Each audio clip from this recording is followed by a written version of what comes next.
Hello दोस्तों, welcome to mathematics easy way. मैं Pawan sir आप सभी का एक बार फिर से इस चैनल पे स्वागत करता हूँ। जैसा कि आप जानते हैं दोस्त, आरआरबी एनटीपीसी के आप एग्जाम्स दे रहे हैं और उन एग्जाम्स के जो मैथ में क्वेश्चंस आ रहे हैं, मैथ के जो क्वेश्चंस आ रहे हैं, उस मैथ का एनालिसिस मैं आप तक पहुंचाने का पूरा प्रयास कर रहा हूं।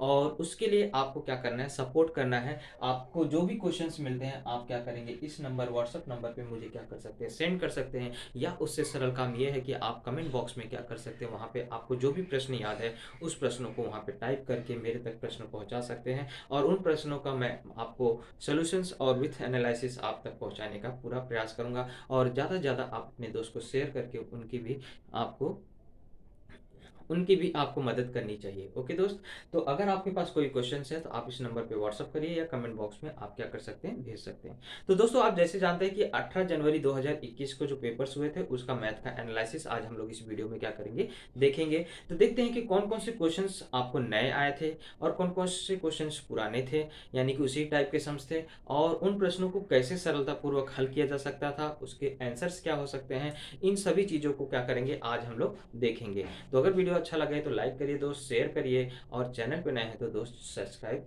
जरूर करें। चलिए दोस्तों, बढ़ते हैं आज पहले क्वेश्चन की तरफ। पहला प्रश्न बोला है कि अगर एक वृत्त की परिधि है तो वृत्त का व्यास ज्ञात करो। कितना सरल सवाल है। ये सब छोटे छोटे बच्चे इसको क्या कर सकते हैं। तो आपके लिए तो ये बहुत ही हलवा सवाल था। तो देखिए, वृत्त का परिधि दिया गया है 8.8 सेंटीमीटर, तो उस वृत्त का हमें क्या करना है, व्यास ज्ञात करना। तो आप जानते हैं परिधि जब व्यास दिया रहता है तो क्या सूत्र होता है, पाई डी। और इसका वैल्यू दिया है 8.8, यानी 22/7 गुणे डी बराबर दिया है 8.8। इन नंबरों को अगर मैं देखूं तो 22 चौक 88 होता है, तो यानी कि यहाँ 0.4 हो जाएगा। और ये जब 7 वहां जाके गुणा हो जाएगा तो ये हो जाएगा 2.8। क्या हो जाएगा, इसका आंसर हो जाएगा। तो इस तरह से आप इसको सेकंड माइंड पे भी कैलकुलेट कर सकते हैं। 22 इसको डिवाइड करेंगे 0.4 आएगा, 7 से इसको मल्टीप्लाई करेंगे 2.8 क्या हो जाएगा, इसका आंसर हो जाएगा। ओके, तो चलिए। तो दोस्तों, ये है क्वेश्चन। आपको बोला है एक वलय का क्षेत्रफल ज्ञात करिए जिसमें बड़ी त्रिज्या 2a है। बड़ी त्रिज्या कितनी है, 2a है, और छोटी त्रिज्या कितनी है, b है। ये आपको दिया गया है। वलय मतलब आपको जैसे रिंग टाइप होता है। रिंग में आपको एक बड़ी त्रिज्या होती है, एक आपको क्या होती है, अंदरूनी त्रिज्या होती है। तो ये भाग क्या होता है, एकदम खाली होता है। यानी कि आपको ये छोटी सी त्रिज्या का मान दिया है b, और ये बड़ी त्रिज्या का मान दिया है 2a। यानी कैपिटल आर का मान हम लोग बोल सकते हैं 2a है, और स्मॉल आर का मान कितना है, b है। तो हमें क्या करना है, इस भाग का क्षेत्रफल, क्योंकि अंगूठी आपने देखा होगा तो इतना ही भाग में क्या होता है, आपको धातु होती है, बाकी पूरा भाग क्या होता है, खाली होता है।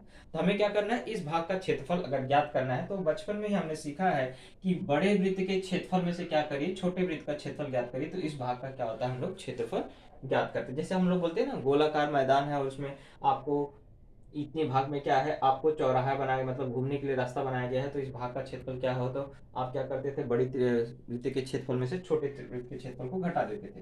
तो वही चीज यहाँ पे करना है। पाई को कॉमन ले लीजिए दोस्त। बड़े आर स्क्वायर में से क्या करिए, छोटे आर स्क्वायर को माइनस करिए। ये सूत्र कैसे है, बड़े वृत्त का क्षेत्रफल माइनस छोटे वृत्त का क्षेत्रफल। तो पाई को हम लोग कॉमन ले लेंगे तो सूत्र क्या बन जाएगा, R square minus capital R square minus R. तो ये हमारा क्या हो जाएगा, सूत्र हो जाएगा। तो इसमें हमें क्या करना है, सिर्फ मान रखना है।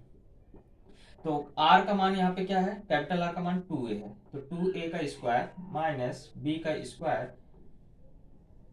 हो जाएगा आपको 4a² माइनस बी स्क्वायर। यही हमारा क्या हो जाएगा, आंसर हो जाएगा। अब आपको ऑप्शन में जैसा आपको आंसर जिस रूप में दिया, पाई पीछे दिया होगा, आगे दिया होगा, उस रूप में आप क्या कर सकते हैं, वहां पे आंसर को टिक कर सकते हैं। ओके दोस्त, चल।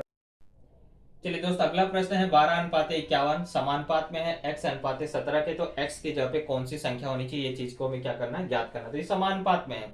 समानुपात में है यानी कि आप इसको ऐसा भी हल कर सकते हैं, 17/12/51 बराबर x/17। यहाँ से भी लेके आप क्या कर सकते हैं, हल कर सकते हैं। तो 17 एकम 17, 17×3 = 51, और यहाँ पे 3 एकम 3, 3 चौक 12, यानी कि x का मान आपको कितना आ गया, 4 आ गया। तो इस तरह से आप इसको क्या कर सकते हैं, निकाल सकते हैं। या यहाँ पे ही आप क्या कर सकते हैं, गुणे के रूप में लिख सकते हैं।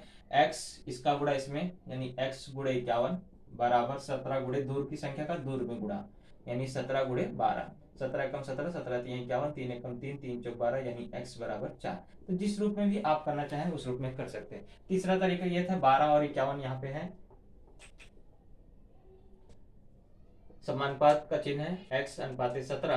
तो आप देख सकते हैं ये 3 के पहाड़े दोनों कट रहा है, सॉरी हाँ 4 के पहाड़े से, तो यहाँ पे नहीं 3 के पहाड़े, 3 चौक 12 और यहाँ पे 3 से काटेंगे तो यह आ जाएगा 17। तो यहाँ पे भी 17 यहाँ पे भी 17, यानी कि x की वैल्यू क्या हो जाएगी 4 आ जाएगी।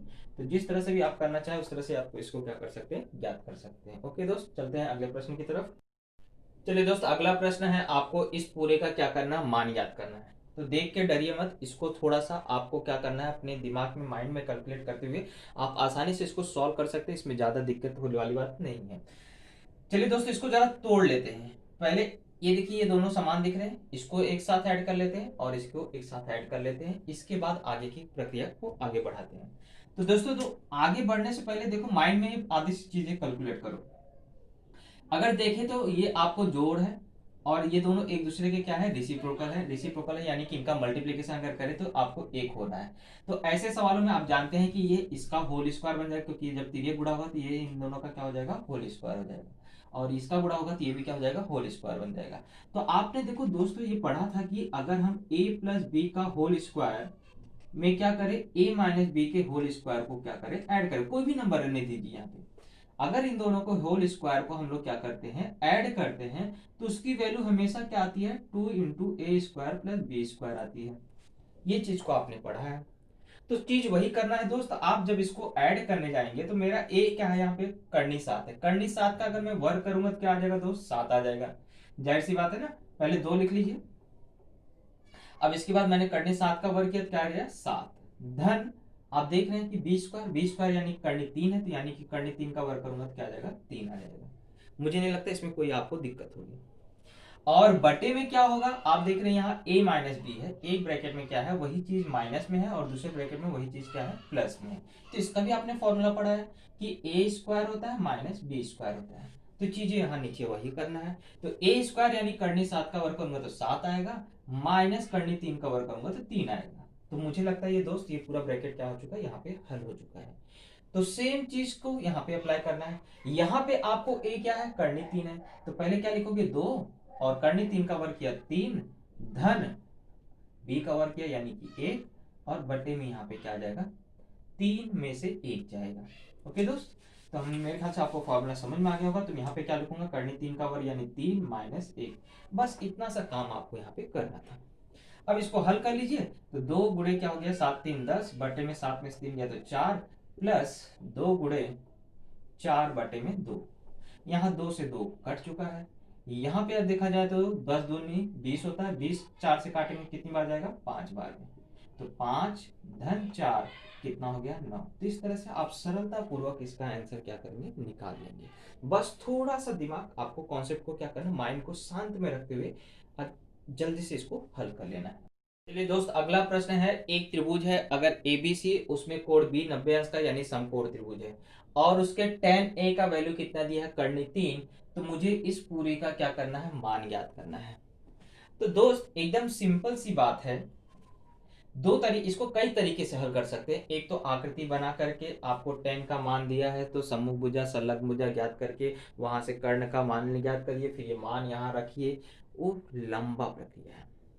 दूसरा, यहाँ पे tan a बराबर कर्णी 3 है, यानी कि a का मान क्या हो जाएगा, 60 अंश हो जाएगा। इस चीज को भी क्या कर सकते हैं आप, वहां से भी tan a का मान 60 है यानी c का मान 30 हो जाएगा। उसके बाद यहाँ मान रख करके भी क्या कर सकते हैं, हल करके दिखा सकते हैं।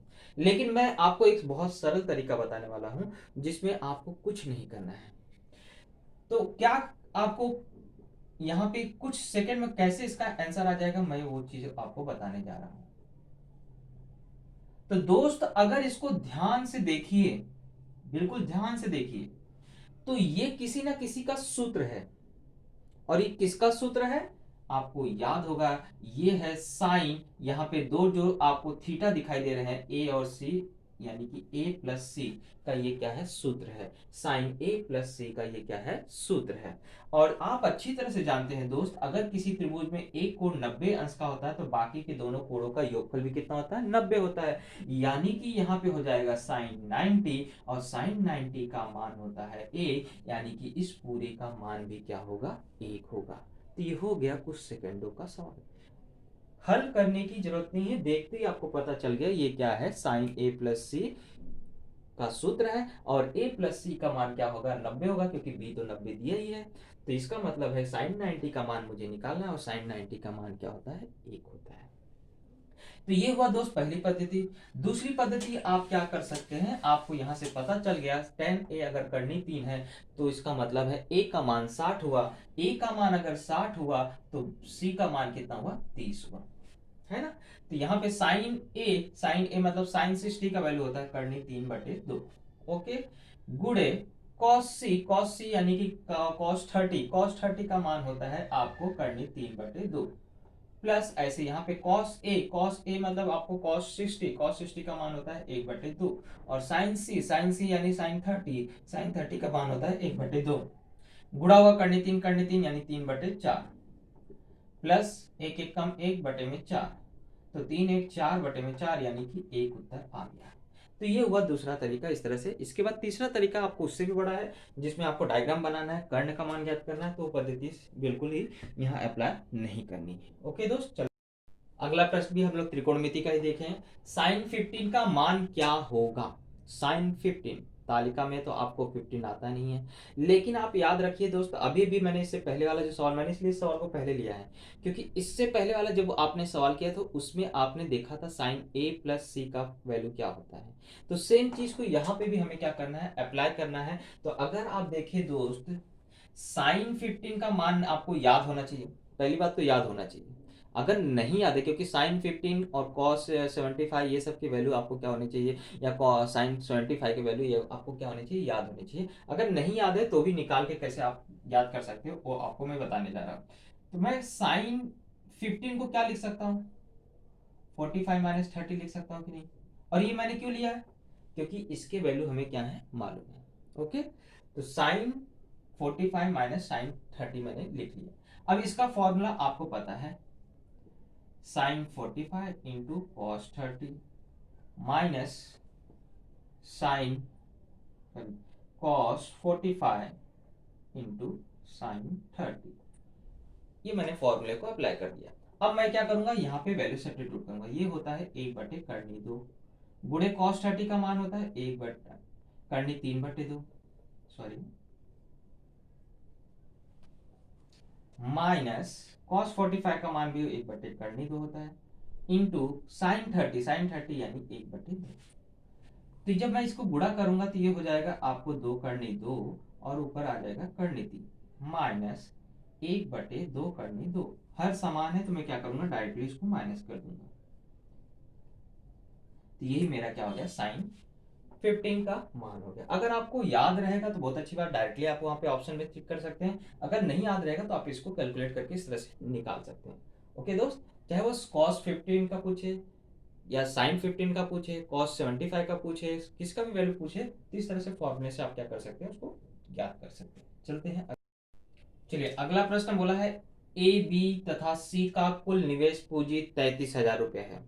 यानी 3 व्यक्ति हैं ए बी सी, और तीनों का कुल मिला के निवेश कितना किया गया, उन्होंने 33,000 रुपये का निवेश किया है। इसके बाद उनको प्रॉफिट हुआ, तो प्रॉफिट में बोला है ए को लाभ 4500 रुपये का लाभ हुआ, बी को 5500 रुपये का लाभ हुआ, और कुल लाभ अगर 15,000 है, यानी टोटल लाभ तीनों को, टोटल इस व्यवहार में लाभ हुआ कितना, अगर 15,000, तो हमें पता कर सी के निवेश की रकम कितनी है, यानी सी ने कितना रुपया निवेश किया था इस 33,000 में से, वो चीज को हमें क्या करना है, याद करना है। तो पहले हम लोग क्या करेंगे, उनके प्रॉफिट का आपको रेशियो निकाल लेंगे। प्रॉफिट का रेशियो कैसे निकालेंगे, तो ए का रेशियो आपको दिया गया है, उसने प्रॉफिट कितना पाया था, 4500 रुपए का पाया था, और बी को प्रॉफिट हुआ था 5500 रुपए का। सी का तो दिया नहीं, लेकिन टोटल तो दे के रखा है, टोटल कितना है 15,000। अगर इन दोनों को मिला दिया जाए तो ये हो जाता है 10,000, तो बचा कितना 5,000, यानी कि 5,000 रुपए किसको फायदा हुआ था, सी को। अब इसका रेशियो निकालते हैं, तो जिस रेशियो में इसको क्या हुआ होगा, लाभ हुआ होगा, उसी रेशियो में उन्होंने क्या किया होगा, निवेश किया होगा। क्योंकि समय आपको यहाँ मेंशन किया नहीं है और समय मेंशन नहीं किया है, तो इसका मतलब हो गया कि आपको प्रॉफिट या लॉस जो भी होता है, जिस रेशियो में भी होता है, उसी रेशियो में उन्होंने क्या किया होगा, निवेश किया होगा। तो इसका मतलब यहाँ 0 से 0 क्या हुआ, कैंसिल हो गया, और इस सब में आपको 5 से डिवाइड किया, तो ये 5 9 45, 11 5 55, और ये दहम्मा तो मुझे क्या करना है, सी का निवेश क्या करना है, ज्ञात करना है। तो सी के निवेश का जो वैल्यू है आपको यहाँ पे टोटल में अगर देखा जाए तो टोटल आपको हो रहा है 11 9 20 20 10 30 हो रहा है। 30 में से 10 रेशियो का वैल्यू वहां पे दिया गया है, यानी कि मैं इसको बोल सकता हूँ 10/30 गुणे टोटल आपको कितना है 3300 है।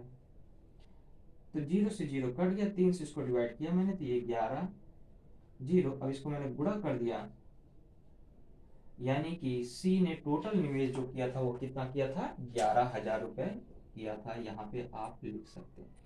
तो इसको मैं कैलकुलेट करने में ज्यादा टाइम नहीं, वैसे आपको क्या करना है, इसका इसका लाभ दिया है, इसका लाभ निकाला, रेशियो निकाला, इसका वैल्यू 10 है, किसने में से टोटल में से 30, तो 10/30 गुणे टोटल रकम।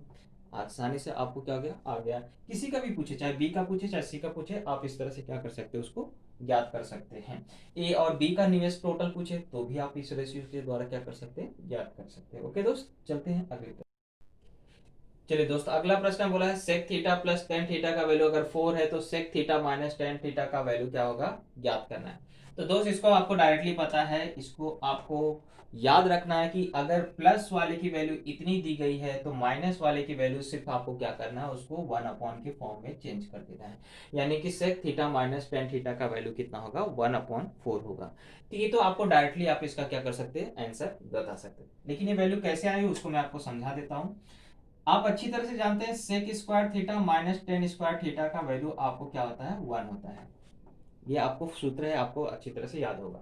अब इस चीज को मैं कैसे लिख सकता हूं, sec theta plus tan theta एक ब्रैकेट में, और दूसरे ब्रैकेट में क्या कर सकता हूं, sec theta minus tan theta लिख सकता हूं, और यहाँ पे क्या आ जाएगा 1। अब ये पूरे की वैल्यू क्या दिया है, 4 दिया, तो यहाँ पे मैं 4 रख दूंगा। अब ये यहाँ पे चला जाएगा तो क्या हो जाएगा, आपको इसका वैल्यू आ जाएगा 1/4। इस तरह से हमारा क्या हो जाएगा, sec theta minus tan theta का वैल्यू क्या हो जाएगा, 1/4 फाइंड आउट हो जाएगा। ओके दोस्त, इसके अलावा अगर आपको इसमें से सेक थीटा का मान पूछता या टेन थीटा का मान पूछता तो भी आप याद कर सकते थे। बस ये दोनों समीकरण को या तो जोड़ना पड़ेगा या तो घटाना पड़ेगा, क्योंकि आपने इसका वैल्यू निकाल लिया 1/4। इसके बाद आपको जिसका भी वैल्यू पूछेगा, इसका वैल्यू आपको निकालना पड़ेगा, लेकिन इसके बाद आपको जिसका भी वैल्यू पूछे वो कोई भी त्रिकोणमिति का मान आप क्या कर सकते हैं, ज्ञात कर सकते हैं। ओके, चलिए दोस्त, अगला प्रश्न बोला है कि अगर 23,000 की रकम को ए तथा बी में इस प्रकार बांटा गया कि ए का जो 2/5 भाग है वो बी के 8/26 के बराबर है, तो बी को प्राप्त रकम हमें क्या करना है, ज्ञात करना है। तो देखिए दोस्त, यहाँ से ए और जो बी के बीच में संबंध दिया है, यहाँ से उसका रेशियो निकाल लेते हैं। इसके बाद आपको चाहे ए का पूछा रहे चाहे बी का पूछा रहे, वो आप आसानी से क्या कर सकते हैं, ज्ञात कर सकते हैं। तो ऐसे प्रश्नों को इसी तरीके से करिएगा। तो जैसे बोला ए का 2/5 यानी ए गुणे 2/5 बराबर है, बोला है बी के 8/26 के।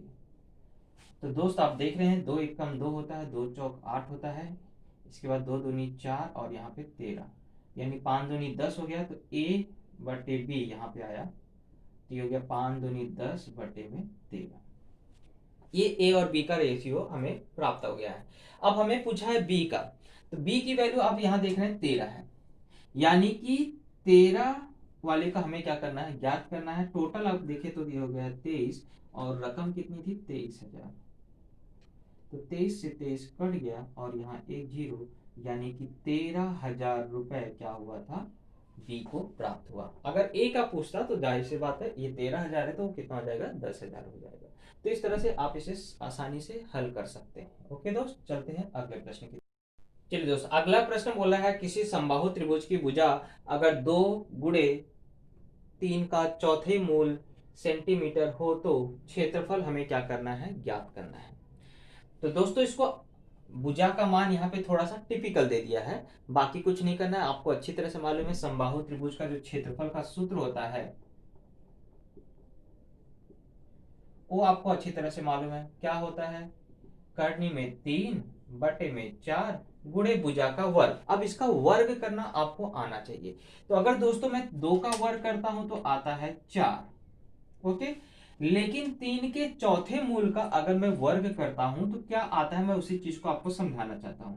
3 का चौथा मूल समझते हैं, 3 के ऊपर घात है 1/4, और मुझे इसका क्या करना है, वर्ग करना है। वर्ग करना है यानी कि इसके ऊपर पावर एक और है, कौन सा, 2।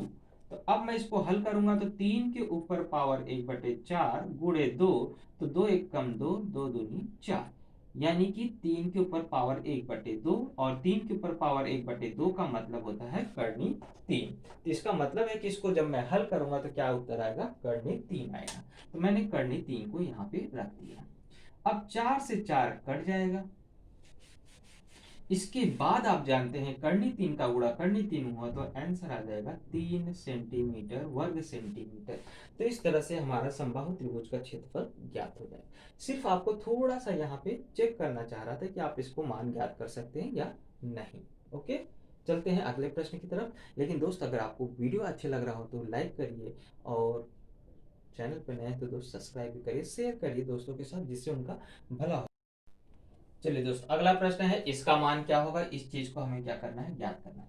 तो इसको देखते ही आप समझ गए होंगे कि इसमें दोस्त में क्या चीज लग रहा है। देखिए, ये एक नंबर है और ये दो नंबर है।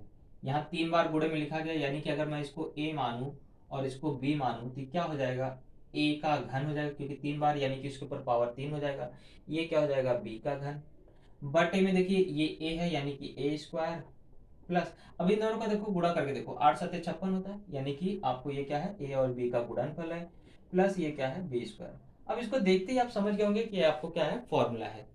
तो a cube minus b cube का फॉर्मूला क्या होता है, a minus b into a square plus a b plus b square.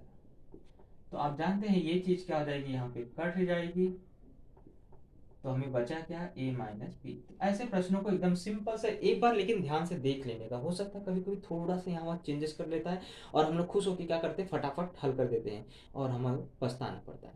तो एक बार इसलिए चेक कर लेने का क्या वही कंडीशन यहाँ पे सेटिस्फाई हो रही है कि नहीं हो रही है। ओके, तो इसका मतलब है कि मुझे यहाँ पे क्या करना है, 0.8 में से सिर्फ क्या करना है, 0.7 को माइनस कर देना है, उत्तर आ जाएगा 0.1।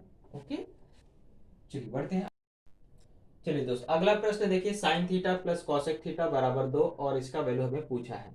तो ऐसे प्रश्नों को हल करने की कोई जरूरत नहीं दोस्तों, इसका उत्तर आपको वही होता है जो इसका मान पहले दिया रहता है। क्यों, देखिए क्योंकि आपको ये साइन और कॉसेक दोनों एक दूसरे के क्या होते हैं, हमेशा अपो, ये तो आप जानते हैं एक दूसरे के क्या है, ये रिसिप्रोकल है, एक दूसरे के क्या है, अपोजिट है। तो ऐसा कोई भी वैल्यू नहीं है जो आपको इस दोनों को ऐड करने पे 2 आ जाए, सिवाय एक को छोड़ करके। तो अगर यहाँ पे 1 रखते हैं, यहाँ पे 1 रखते हैं, तो ही जाके ये आपको 2 होगा, और बाकी किसी भी वैल्यू, क्योंकि ये दोनों एक दूसरे के क्या है, रिसिप्रोकल है। और रिसिप्रोकल होने की वजह से आपको सिर्फ यही वैल्यू क्या होगी, इसको सेटिस्फाई करेगी। इसलिए अगर यहाँ पे 1 है, यहाँ पे 1 है, तो यहाँ पे भी 1 के ऊपर पावर 8 प्लस 1 के ऊपर पावर 8 भी रहने दो, कोई भी पावर रहने दो, उसका वैल्यू 1 ही आएगा, यानी कि आंसर आपको 2 ही आएगा।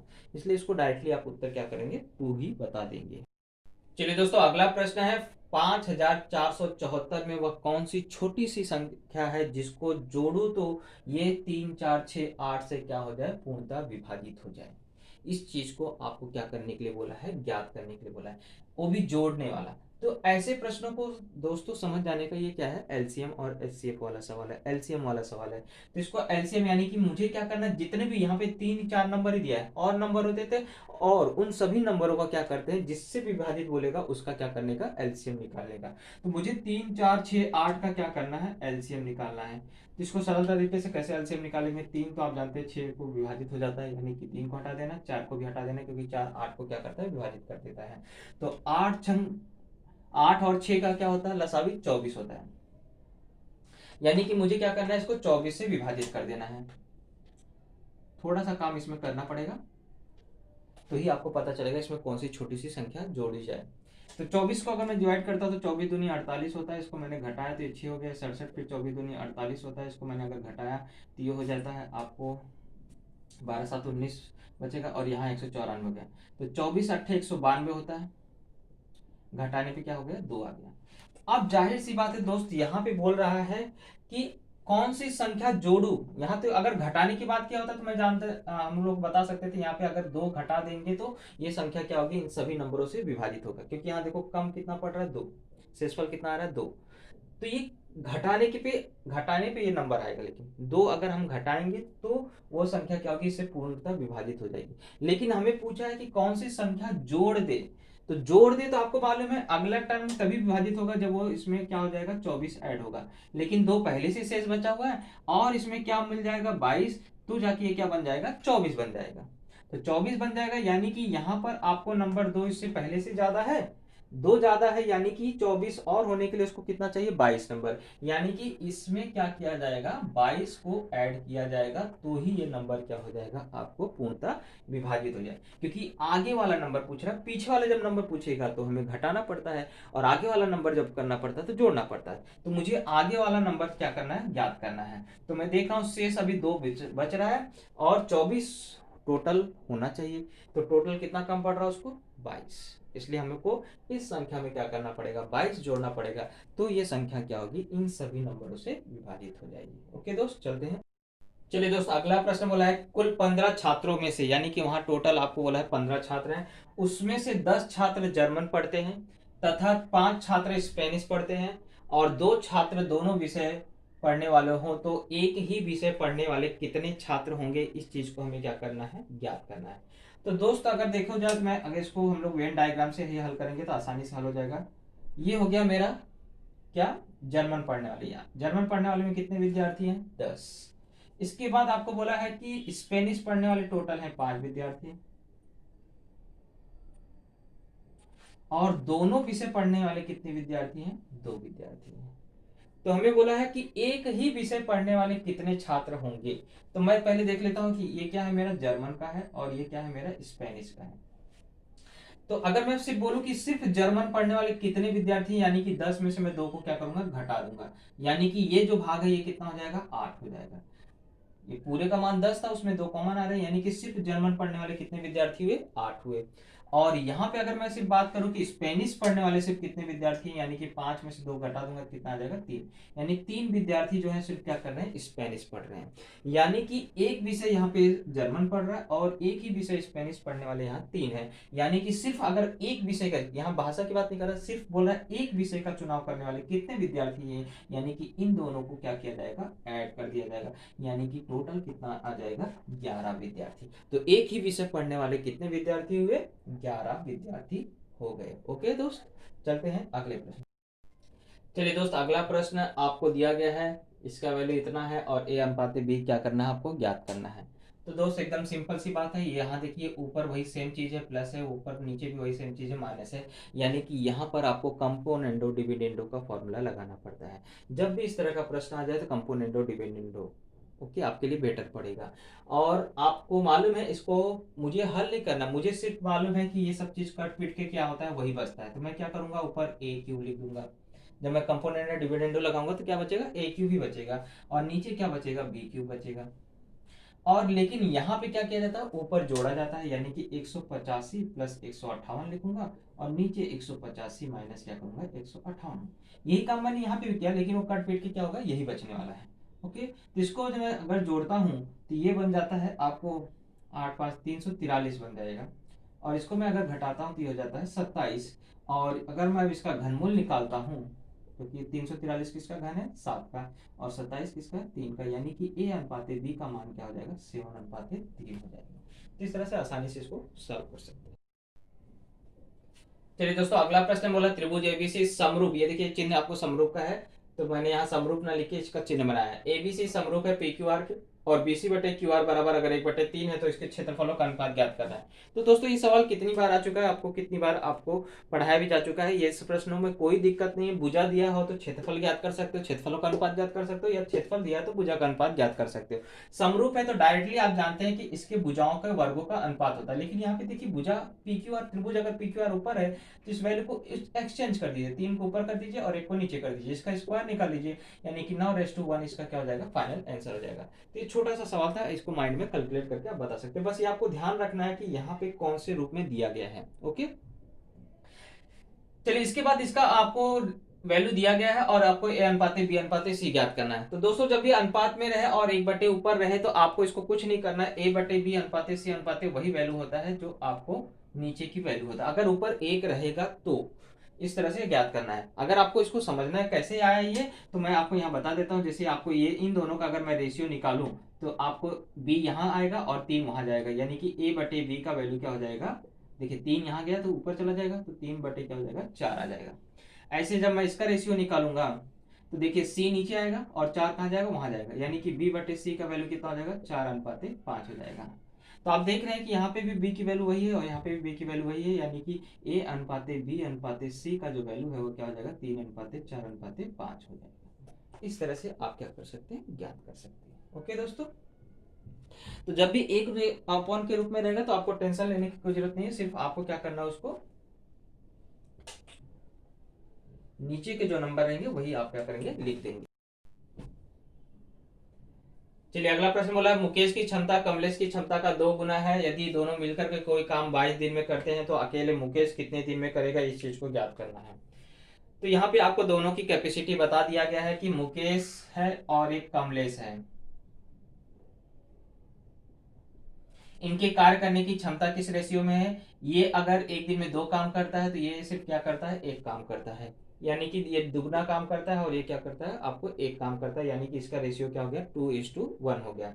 तो अगर ये दोनों मिलकर के आपको बोला है 22 काम करते हैं, कोई काम क्या करते हैं, 22 दिन में करते हैं, दोनों मिलकर के कोई काम कितने दिन में कर रहे हैं, 22 दिन में कर रहे हैं, दोनों मिलकर के, यानी कि अगर ये एक दिन में 2 काम कर रहा है और ये 1 काम कर रहा है, तो टोटल एक दिन में कितना काम हो गया, 1 डे में ये लोग काम कर रहे हैं 3। तो अगर 22 दिन इनको काम करना है, यानी कि 22 दिन का काम कितना हो जाएगा, 66, यानी कि दोनों कितने कार्य कर रहे हैं, 66 काम कर रहे हैं। ये तो आपको स्पष्ट हो गया है ना। आई होप आपको समझ में आ रहा है कि मुकेश अगर इसकी क्षमता कमलेश से दुगनी है, यानी मुकेश एक दिन में 2 काम कर रहा है और कमलेश एक दिन में कितना काम कर रहा है, एक काम कर रहा है, और दोनों मिलकर के अगर एक दिन में काम कर रहे हैं तो एक दिन में उन दोनों के द्वारा हुआ कार्य कितना हुआ, 3।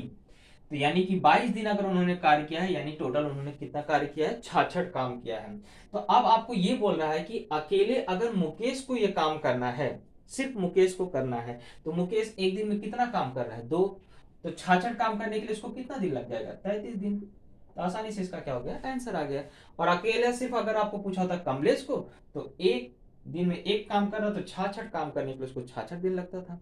तो इस तरह से आप क्या कर सकते थे, दोनों का आसानी से निकाल सकते थे। फिलहाल यहाँ मुकेश का पूछा था, तो मुकेश को कितना दिन लगेगा, 33 दिन लगेगा। ओके, देखिए दोस्तों, दिया है आयत की लंबाई चौड़ाई से 10% अधिक है और उसका क्षेत्रफल 110 है, तो चौड़ाई ज्ञात करना है। तो सिंपल सी बात है दोस्त, यहाँ आपको ये बोल रहा है कि 10% अधिक है, तो 10% पहले क्या होता है, 1/10, और उससे 10% यानी कि 10 का 10% कितना होता है, 1, यानी कि लंबाई जो है उससे क्या है, 1 ज्यादा हो गई, यानी कि लंबाई की वैल्यू को मैं 11 बोल सकता हूँ और चौड़ाई को क्या बोल सकता हूँ, 10।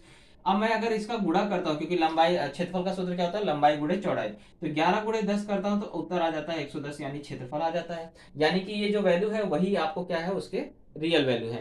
तो इसका मतलब हो गया कि लंबाई कितनी हो जाएगी, 11, और चौड़ाई कितनी हो जाएगी, 10, क्योंकि ये वैल्यू आपको क्या कर रही है, सब आपको उसको सेटिस्फाई कर रही है, इसलिए मैं बोल सकता हूँ कि यहाँ पे चौड़ाई का जो मान है वो कितना होगा, 10 होगा। ओके दोस्त, चलिए दोस्तों, अगला प्रश्न बोला है कि अगर 3x/2y बराबर 48/72 है तो x/y ज्ञात करना है। कितना सरल सवाल आपको दिया गया। सबसे पहले देखिए, अगर 3 से मैं इसको काटता हूँ तो ये हो गया 16, 2 से इसको मैंने काटा, ये हो गया 36, इसके बाद आपको 4 से काटा, 4 9 4 चौक 16, सॉरी 4 चौक 16, 4 9 36, यानी x/y का वैल्यू कितना आ गया, 4/9। ओके दोस्त, आसानी से आप इसको सॉल्व कर सकते हैं।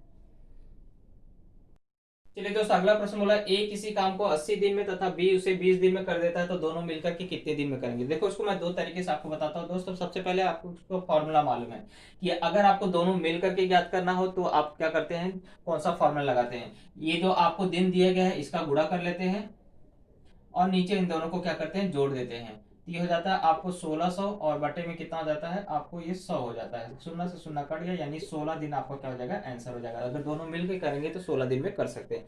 ये तो वो हमारा सूत्र के हिसाब से। अगर आपको मान लीजिए सूत्र नहीं आता है तो कैसे करेंगे, तो आपको दिया है ए 80 दिन में कर रहा है, बी उसे कितने दिन में कर रहा है, 20 दिन में कर रहा है, यानी कि अगर मैं बोलूं तो ये आपको एक, इन दोनों का लसावी कितना हो गया, 80। मान लेते हैं आपको 80 काम करना है, तो अगर ए को 80 काम करने के लिए 80 दिन लग रहा है, यानी कि एक दिन में वो कितना काम कर रहा है, 1 काम कर रहा है, और वहीं पे आपको बी को अगर 80 काम करने के लिए 20 दिन लग रहा है, यानी कि एक दिन में वो कितना काम कर रहा है, 4 काम कर रहा है। तो टोटल मिलकर के एक दिन में कितना काम हो रहा है, 5। एक दिन में कितना काम कर रहे हैं दोनों मिलकर के, 5। तो 80 काम करने के लिए कितना दिन लगेगा, तो 5 से उसको डिवाइड कर लीजिए, तो 16 दिन उसको क्या होगा, लगेगा। इसको मैं फिर से समझाता हूँ। ए जो है कोई काम 80 दिन में करता है, वही काम बी को क्या लगने में कितना समय लगता है, 20 दिन लगता है। तीन दोनों का मैंने लसा भी निकाला तो 80। मैं समझ लेता हूं कि मुझे क्या करना है, 80 काम करना है। उन दोनों को क्या करना है, 80 काम करना है। तो अगर ए 80 काम 80 दिन में कर रहा है तो यानी एक दिन में कितना काम कर रहा है, एक। और वहीं पर अगर आपको बोल रहा है कि बी जो है सिर्फ 20 दिन में वो सारे काम कर लेता है, यानी 80 काम 20 दिन में कर रहा है, तो एक दिन में कितने काम कर रहा है, 4। 20 चौक 80, तो यानी दोनों मिलकर के एक दिन में कितना काम करते हैं, 5। उन्हें करना कितना है, 80 काम। तो 80 काम अगर आपको एक दिन में 5 काम करते हैं तो 80 काम करने के लिए उनको कितना दिन लगेगा, 16 दिन लगेगा। ओके, चलिए अगला प्रश्न है, एक्स वाई तथा जेड का औसत 22 है और एक्स वाई और डब्ल्यू का औसत कितना है, 18 है, तो जेड माइनस डब्ल्यू का मान ज्ञात करना है। तो एकदम सिंपल सी बात है, पहले ये तीन लोग का औसत बोला है 22, यानी कि X plus Y plus Z, ये तीन लोग हैं और इन तीनों का औसत 22 है। औसत 22 है यानी कि इन तीनों का योगफल कितना होगा, 22 यहाँ कर दोगे 66। और ऐसे X Y sorry X Y W का भी बोला, तो एक्स प्लस वाई प्लस यहाँ पे जेड की जगह क्या है, डब्ल्यू। ये तीनों का औसत अगर निकाला जाए तो 18 है, यानी 18 3 54, इन तीनों का योगफल कितना होगा, 54 होगा। अब आपको इसको कुछ नहीं करना है सर, आपको जेड माइनस डब्ल्यू करना है। जेड माइनस डब्ल्यू, माइनस कब आएगा, जब आप इसको घटाएंगे। तो घटाएंगे तो नीचे के चिन्ह सब बदल जाएंगे, तो ये कट गया, ये कट गया, तो जेड ऊपर बचा माइनस डब्ल्यू, और यहाँ 66 में से 54 अगर जाता है तो कितना बचता है आपको, 12। यानी जेड माइनस डब्ल्यू का मान कितना हो जाएगा, 12 हो जाएगा। इस तरह से आसानी से इसको हल कर। तो दोस्त अगला प्रश्न है, 1240 के कितने विषम भाजक है। 1240 के विषम भाजक पूछा है, सिर्फ भाजकों की संख्या नहीं पूछा है, विषम भाजक कितने होंगे उस चीज को हमें क्या करना है, ज्ञात करना है। तो मैं क्या करूंगा, 1240 का खंड कर दूंगा। तो पहले अगर मैंने इसको 2 से डिवाइड किया तो ये हो जाएगा 620, 2 गुणे 620। फिर इसको मैंने अगर डिवाइड किया तो आपको देखा जाए तो ये 2 से गया तो 310 आ गया। फिर आपको ये 2 से डिवाइड किया तो ये आपको हो जाएगा, यानी कि मैं अगर आपको चाहिए तो इस तरह से कर देता हूँ, यहाँ पे 2 से मैंने इसको डिवाइड किया तो ये आपको हो गया 620। फिर 2 से डिवाइड किया 310, फिर 2 से डिवाइड किया तो आपको ये हो जाएगा 100, 2 एकम 2, 2 पंचे 10, 2 पंचे सॉरी 2 एकम 2, 2 पंचे 10, 2 पंचे 10। फिर 5 से जाएगा, 5 3 15, 31 बार में। तो ये क्या हो गया, उसका खंड हो गया। अब इसमें अगर आप देखें तो 2 3 बार है जो कि सम संख्या है, 5 विषम संख्या जो कि एक बार है, और 31 भी क्या है, विषम संख्या जो कि एक बार है। तो मुझे सिर्फ क्या बोला, विषम संख्याएं कितनी होंगी, विषम संख्या के विभाजक कितने हैं। तो जो भी उसका पावर रहेगा उससे एक ज्यादा ले लीजिए। तो 5 के ऊपर पावर 1 है, फिलहाल विषम की बोल रहा था, यही दोनों विषम इसमें से, तो इन दोनों का ही मैं क्या करूंगा, मान निकालूंगा। तो जितना जिस विषम संख्या के ऊपर पावर रहेगा उससे एक ज्यादा लीजिए। तो 5 के ऊपर पावर 1 है, एक ज्यादा लिए, यानी कि क्या हो जाएगा, 2 गुणे 31 भी विषम संख्या, 31 के ऊपर पावर कितना है, 1, और उससे एक ज्यादा लेंगे तो क्या हो जाएगा, 2, यानी कि 2 दूनी कितना हो जाएगा, 4। यानी कि इसके विभाजक कितने होंगे टोटल, विषम संख्या विषम विभाजक कितने होंगे टोटल, 4। अगर बाई चांस सम का पूछता तो सम का हम लोग क्या कैसे निकालते थे, यहाँ के 2 के ऊपर पावर कितना है, 3, 3 और 1 कर देते थे, 4 हो जाता था। तो 4 ये क्या हो जाता था, उसका आंसर हो जाता था सम संख्याओं का, समभाजक का। और अगर आपको टोटल पूछता तो यहाँ पे 3 1 4 हो गया, यहाँ 2 हो गया और यहाँ 2 हो गया, यानी कि 4 दूनी 8 दूनी 16 क्या हो जाता था, इसका आंसर हो जाता था। ओके, बोल रहा है 1900 रुपए क्रय मूल्य वाली वस्तु को अगर 1862 में बेचते हैं तो कितने प्रतिशत की हानि होती है, वो हमें ज्ञात करना है। तो सिंपल सी बात है दोस्त, इसके और इसके बीच का क्या करिए, डिफरेंस निकालिए। 1900 माइनस 1862, यानी कि 38 रुपए का क्या हो रहा है, उसको लॉस हो रहा है। अगर 38 रुपए का लॉस हो रहा है, यानी परसेंटेज में देखा जाए तो 38/1900 गुणे क्या हो जाएगा, 100, जीरो से जीरो कट गया, 19 दूनी 38, यानी 2% की क्या हुई, उसको हानि हुई। इस तरह से इसको शॉर्टकट में हल कर सकते हैं। दोस्तों बोला, किसी साधारण ब्याज की दर से कोई धन 15 साल में 4 गुना हो जाता है, तो किस साधारण ब्याज की दर से आपको कोई धन 15 साल में 4 गुना हो जाता है। साधारण ब्याज की बात कर रहे हैं तो दोस्तों एकदम सिंपल सी बात है, जितना गुना बोला रहेगा उसमें से एक माइनस कर दीजिए, और बटन में जितना समय लग रहा है उसको और गुणे 100 कर दीजिए परसेंटेज में। तो 3 एकम 3, 3 बचे 15, 5 से इसको भाग दिया, यानी कि 20% क्या हो जाएगा, आपको ब्याज की दर है। तो एकदम सिंपल सी बात है, आपको जितना गुना बोला रहेगा उसमें से एक माइनस, बटे में समय जो है और गुणे परसेंटेज निकालना है। तो इस सूत्र से आप आसानी से इसको क्या कर सकते हैं, हल कर सकते हैं। ओके दोस्त, चलिए अगला प्रश्न बोला, किसी वस्तु के मूल्य में अगर 10% की कमी हो रही है तो 2 साल बाद अगर उसका मूल्य 16,200 हो जाता है तो प्रारंभिक मूल्य ज्ञात करिए। इस तरह के सवाल कितनी बार आ चुके हैं और आपको कितनी बार इसको बताया जा चुका है, इसलिए इस प्रश्न में कोई दिक्कत होने की बात ही नहीं रहती। 10% की कमी, यानी कि दोस्त आप समझते हैं 10% मतलब होता है 1/10, और आपको कमी हो रही यानी कि आपको हो गया 9/10, लेकिन आपको क्या है, घटा हुआ मूल्य आपको दिया गया है। जब घटा हुआ मूल्य दिया रहता है तो आप इसको क्या करते हैं, उल्टा कर देते हैं। तो ये 10/9 गुणे क्या हो जाएगा, 10/9, क्योंकि 2 साल बाद बोल रहा है तो इसलिए हम लोग उसको 2 बार लिखे। अब इसको हल कर दीजिए। 9 एक कम 9, 9 8 72, 1800 हो गया। फिर इसको 9 से डिवाइड करते हो जाएगा आपको, 9 × 18 200, 200 के आगे 2 जीरो और जोड़ दीजिए, यानी कि 20,000 रुपया उसका क्या था, प्रारंभिक मूल्य था। इस तरह से आप आसानी से उसको याद कर सकते हैं।